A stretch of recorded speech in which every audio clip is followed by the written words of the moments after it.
साम्राज्य सामान्यांचा असामान्य आवाज। महापालिका आवारातील सोलापूरच्या सौंदर्यात भर टाकणाऱ्या 110 वर्षांच्या हेरिटेज वास्तू असलेल्या इंद्रभुवन इमारतीच्या नूतनीकरण कामामुळे गतवैभवाबरोबरच बळकटीकरणही झाले आहे। यामुळे आणखी 200 वर्षे ही इमारत भक्कमपणे दिमाखात राहील असा विश्वास संवर्धन तज्ञ वास्तुविशारदांनी व्यक्त केलाय। 110 वर्षांच्या इंद्रभुवन या हेरिटेज वास्तूला जतन करण्यासाठी स्मार्ट सिटीच्या 5.13 कोटींच्या निधीतून नूतनीकरण करण्यात येत आहे। साधारणतः गेल्या 10 महिन्यांपासून हे इमारत नूतनीकरणाचे काम नेटक्या पद्धतीने सुरू आहे।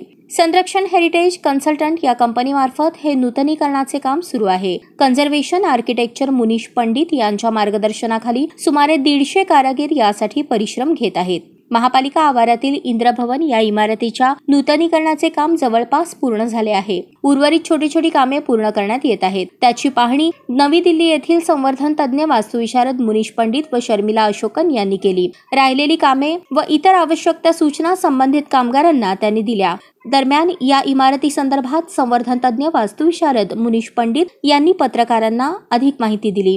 संवर्धन तज्ञ वास्तुविशारद मुनीश पंडित म्हणाले, नूतनीकरणाच्या कामामुळे इंद्रभुवन या इमारतीला गतवैभव प्राप्त झाले आहे। ही इमारत अधिक भक्कम झाली आहे। या इमारतीचे छत बदलले आहे। आवश्यक तिथे डागडुजीही करण्यात आली आहे। त्याचबरोबर नैसर्गिक पद्धतीने या इमारतीला गतवैभव प्राप्त करून देण्यात आले आहे। या कामामुळे ही इमारत अधिक सक्षम झाली आहे। त्यामुळे आणखी 200 वर्षे भक्कमपणे ही इंद्रभुवन वास्तु दिमाखात उभी राहील असा विश्वास त्यांनी व्यक्त केला। कंसल्टेंट्स हैं हम इस बिल्डिंग के कंजर्वेशन के लिए। ये पूरा प्रोग्राम जो है कंजर्वेशन का, इसका तकरीबन 1.5 साल पहले शुरू हुआ था। पहले हमने इसका पूरा इंस्पेक्शन किया बिल्डिंग का, उसके बाद इसका एक रिपोर्ट बना और रिपोर्ट अप्रूव होने के बाद इसका एक टेंडरिंग प्रोसेस के थ्रू कॉन्ट्रैक्टर जो स्पेशलाइज्ड होते हैं इस तरह के काम करने के लिए, उनको ये काम सौंपा गया।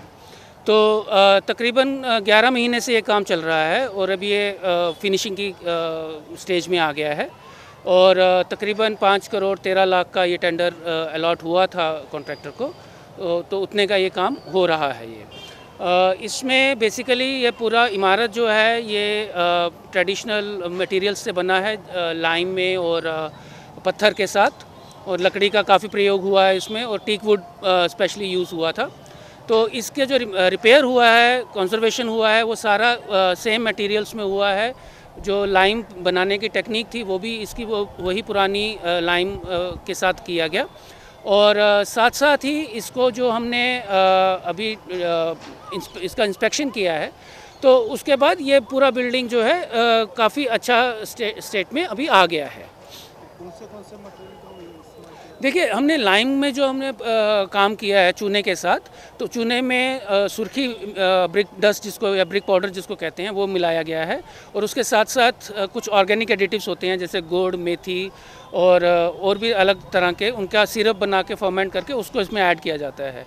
तो ये सारा जो ट्रेडिशनल टेक्निक है जो एक मोटार को पेस्टिसाइड से बचाने के लिए एंटी इंसेक्टिसाइड की तरह काम करने के लिए बनाया जाता है ताकि इसमें कीड़ा ना लगे, टर्माइट्स ना लगे। तो उस तरह का एक सिस्टम ट्रेडिशनल टाइम पे था जो इसको अभी भी हम इस्तेमाल करते हैं। ये बनाने के बाद कितने साल चलता है? देखिए, इसकी जब हमने इसका कंजर्वेशन किया है तो इसकी दीवारें अभी भी उतनी ही मजबूत हैं जितनी जिस टाइम पे बनी थी। तो दीवारों में कोई भी दिक्कत नहीं थी। कुछ एरियाज़ में क्रैक्स वगैरह आए थे, वो हमने रिपेयर किए हैं। तो आप ये मान के चल सकते हैं जैसे 150 साल इसको बिल्डिंग को हो गया है ऑलमोस्ट, उतना ही आगे भी 200 साल तक ये रह सकती है अगर इसका रखरखाव ठीक से किया जाए तो। या इमारतीतील जुनी लिफ्टही काढण्यात आली आहे। त्याऐवजी मागील बाजूस हायड्रोलिक लिफ्ट बसवण्यात येत आहे, जेणेकरून या लिफ्टचा कोणताही वजन अथवा इतर गोष्टींची इमारतीला बाधा येणार नाही।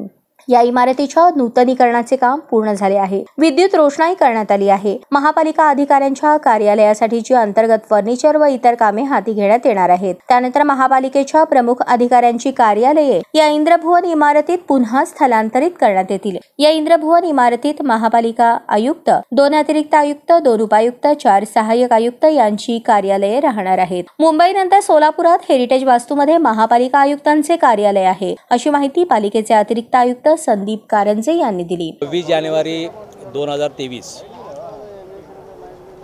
आपला प्रजासत्ताक दिनानिमित्त सोलापूर महानगरपालिकेमध्ये आपण प्रजासत्ताक दिन साजरा करत आहोत। हा प्रजासत्ताक दिन आपला महापालिकेच्या इंद्रभवन इमारतीसमोर हा संपन्न होत आहे।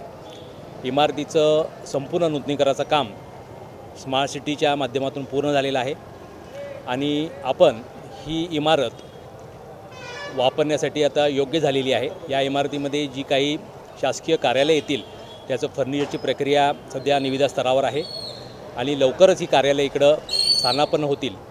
दरम्यान उद्या 26 जानेवारीला ह्या इमारतीला नागरिकांना जवळून पाहता येईल अशी सोय महापालिकेने केलेली आहे।